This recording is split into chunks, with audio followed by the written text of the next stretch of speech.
ഹോസ്റ്റലിന്റെ മുന്നിലാണ്. ഇവിടുത്തെ state government ഹോസ്പിറ്റലിലെ ഹോസ്റ്റൽസ് പോലെയൊന്നുമല്ല. ഞങ്ങളുടെ ഹോസ്റ്റലിൽ ചെറിയൊരു പ്രത്യേകത ഉണ്ട്. സെൻട്രൽ ഗവൺമെന്റ് ആണ്. അതുകൊണ്ട് തന്നെ ഞങ്ങൾക്ക് അപ്പാർട്ട്മെന്റ്സ് ആയിട്ടാണ് ഉണ്ടാവുക.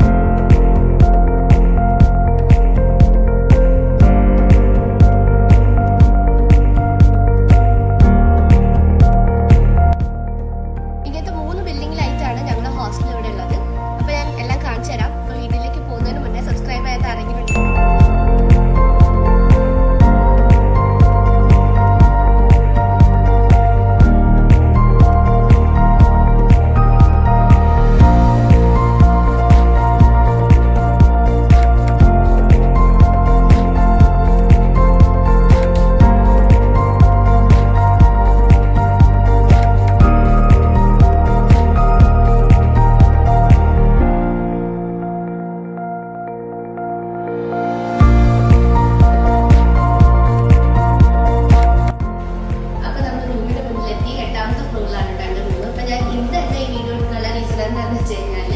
എന്റെ മുമ്പിൽ ആരില്ല. അപ്പൊ ഞങ്ങൾ 3 അറിയാന്ന് വെച്ചാൽ ഞങ്ങൾക്ക് ഒരു 2 BHK ഫ്ലാറ്റ്സ് ആണ് എടുത്തിരിക്കുന്നത്. അതിനകത്ത് 2 ബെഡ്റൂമിൽ 2 പേര് വീതാണുള്ളത്. എന്റെ റൂംമേറ്റ് ഒരു മലയാളിയാണ്.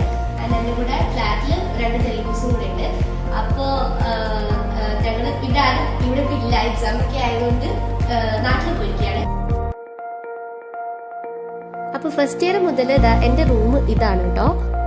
ഞങ്ങൾ 4 പേർക്കും കൂടി ഈ ഒരു ഹാളും 2 ബെഡ്റൂമും അതേപോലെ തന്നെ 2 വാഷ്റൂമും ഒരു കിച്ചണും ഒരു സ്റ്റോർ റൂമും ആണ് കേട്ടോ ഇവിടെ വരുന്നത്. എല്ലാവരും ബുക്സ് ഒക്കെ എടുത്തിട്ട് സ്റ്റഡി ലീവ് ആയതുകൊണ്ട് നാട്ടിൽ പോയിരിക്കുകയാണ്. അതുകൊണ്ടാണ് കേട്ടോ എന്റെ ടേബിൾ മാത്രം അവിടെ ഭയങ്കര കളർഫുൾ ആയിട്ടുള്ളത്.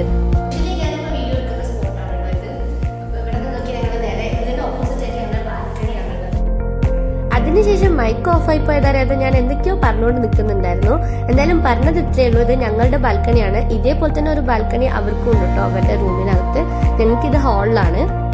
ഈവനിങ് ഇവിടുത്തെ വ്യൂ ഭയങ്കര അടിപൊളിയാണ് കേട്ടോ. പിന്നെ അതേപോലെ തന്നെ ഞങ്ങളുടെ ഡ്രസ്സ് വാഷ് ചെയ്തിട്ട് ഡ്രൈ ചെയ്യാൻ ഇടാറുണ്ട്.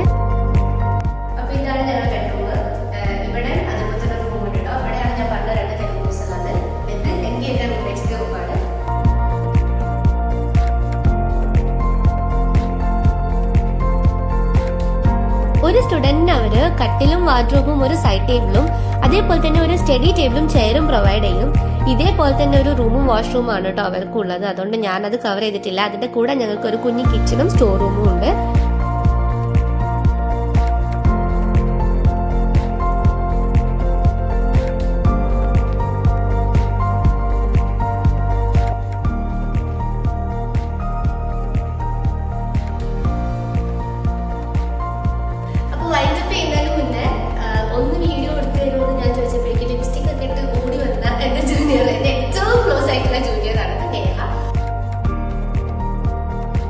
അപ്പോൾ വീഡിയോ എല്ലാവർക്കും ഇഷ്ടപ്പെട്ടു എന്ന് വിചാരിക്കുന്നു. അപ്പോൾ ഇന്നത്തേക്ക് അത്രയേ ഉള്ളൂ. Thank you.